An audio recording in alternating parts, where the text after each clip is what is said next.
ரமதானில் பாவ மன்னிப்பை தேடாமல் எப்போது தேடப் போகிறோம்? ரமதானில் என் ரப்புக்கு முன்னால் கண்ணீரை சிந்து அழுகாமல் எப்போது கண்ணீரை சிந்து அழுகப் போகிறோம்? ரமதானில் இரவுடைய நேரங்களில் அல்லாஹ்வை நின்று அழைக்காமல் எப்போது அல்லாஹ்வை அழைக்கப் போகிறோம்?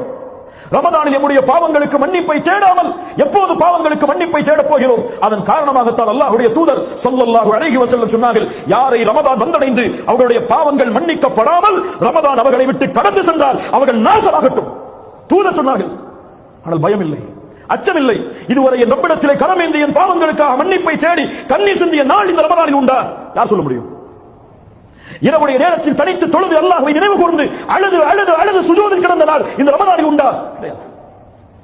தூதர் அழுதார்கள் ரமதானில், நபித்தோழர்கள் அழுதார்கள் ரமதானில், நபித்தோழர்கள் அல்லாஹ்வை அழைத்தார்கள் ரமதானில். முழு ரமதானும் இபாதத்தோடு சூழப்பட்டவர்களுக்கு. ஆனால் நம்முடைய ரமதான் உறக்கத்தோடும் சோம்பேறித்தனத்தோடும் உணவோடும் சாரிலும் இஃப்தாரியுடைய உணவை தயாரிப்பதிலும் ஆடைகளை வாங்குவதற்காக கடைகடையாக அடைவதிலும் கழிந்து கொண்டிருக்கிறது. கடைசி 10 வந்தால் முஸ்லிம் சமூகம் முழுவதும் ஷாப்பிங் மாலில்.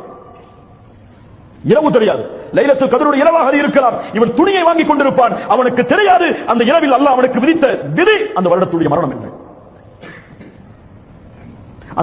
அந்த இரவில் அல்லாஹ் அவனுக்கு விதித்த விதி அவனுடைய செல்வம் குறையும் என்பதை, அவன் நோயில் அகப்படுவான் என்பதை அல்லாஹ்வை எஞ்சிக் கொள்ள வேண்டும். இந்த நாளில் இந்த இரவில் கரம் கொடுத்து அல்லாஹ்வை அழைக்க வேண்டும். துஆ அந்த விதியை மாற்றும்.